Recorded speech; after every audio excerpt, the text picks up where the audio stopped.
पर टूरिस्ट आए हैं, उनसे जरा मैं बातचीत कर रहा हूँ। थोड़ा क्या बोल रही हैं? मैं क्या कुछ बताने जा रही हूँ, मैं कुछ सुनने जैसे ये कहा है। आप कुछ बताने जा रही हैं? हाँ, आपने पूछा था ना हम यहाँ क्यों आए हैं और क्या फील करा।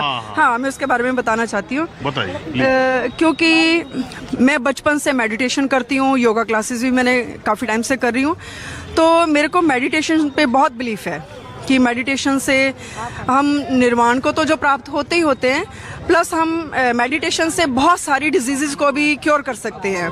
जो मैंने करी हैं, बहुत सारे लोगों को मैंने क्योर करा है। लोगों का डिप्रेशन जो कि इस टाइम पे मेन कॉज है इस टाइम पे। अच्छा, तो आप यहाँ आई क्यों? और मैं इसलिए आई हूँ कि यहाँ, क्योंकि मैंने विपश्यना को बहुत फॉलो करा है, जो महात्मा बुद्ध की मेडिटेशन की उनकी टेक्निक दी हुई है, जो बर्मा से चल रही, बर्मा जो पहले बर्मा था, म्यांमार आई थिंक, तो उसको मैंने बहुत साल फॉलो करा है। उस टेक्निक को मैं करती हूँ। आज पहली बार मुझे चांस मिला है कि मैं यहाँ पे आके मेडिटेशन करूँ और उस चीज़ को, इसके जो दिल्ली से आए हैं, तो मैं इस चीज़ को, यहाँ की पॉजिटिविटी जो है, महिलाएं आई हैं और भी हैं, तो उस पॉजिटिविटी को मैं फील करूं कि जो हम इतने टाइम से, जो मैं बचपन से मेडिटेशन कर रही हूं और यहाँ आके मुझे क्या फील हुआ, मैं उस चीज को मैंने फील किया। उसका मेरे को बिल्कुल डिफरेंट एक्सपीरियंस। तो देखिए, पूरी दुनिया में लोग महात्मा बुद्ध को जहाँ ज्ञान मिला उस जगह मेडिटेशन के लिए, वो फील करने के लिए हर जगह से लोग आते हैं। बौद्ध धर्म के मानने वाले पूरी दुनिया के लोग यहाँ पर आते हैं। गया में एयरपोर्ट भी आप जानते हैं। लेकिन पीछे जो है इसी मंदिर के परिसर में पिंडदान का कार्यक्रम भी होता है और ये बहुत सालों से होता रहा था। लेकिन इन दिनों एक विवाद चल रहा है। विवाद जानना चाह रहे हैं? हाँ, वो जानना चाह रही हूँ, क्या विवाद चल रहा है? क्या है वो जानना चाह रहे हैं, जो आप बताने चाह रहे हैं। जो बताना चाह रहे हैं। कोई ऐसा विवाद नहीं है, लेकिन क्या बात है कि यहाँ पर बौद्धों की ये मान्यता शुरू से है कि भगवान बुद्ध को यहाँ ज्ञान प्राप्त हुआ। उसके बाद 13वीं शताब्दी में बख्तियार खिलजी ने तमाम जगहों पर आक्रमण किया, जिसमें नालंदा में किया, यहाँ भी किया, तहस नहस कर दिया। बाद में ये यहाँ पे मंदिर बना उनका, और एक अंग्रेज ने खोजा, फिर यहाँ पर एक बौद्ध भिक्षु आए और फिर वह शुरू हुआ।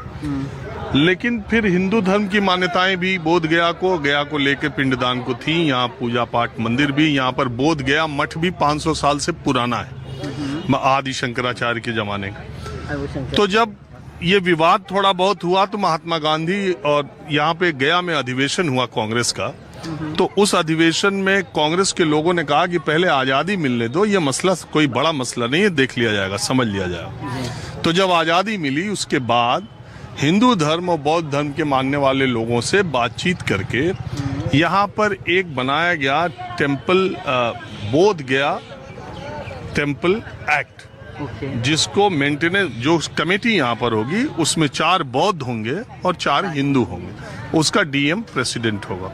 मैं आपको बता दे रहा हूँ। तो अब क्या है कि बौद्ध कह रहे हैं कि नहीं, इसमें हिंदुओं को निकालो, यह हमारा 4 जगह में सबसे इम्पोर्टेंट जगह, अब हिंदू इसमें नहीं होने चाहिए।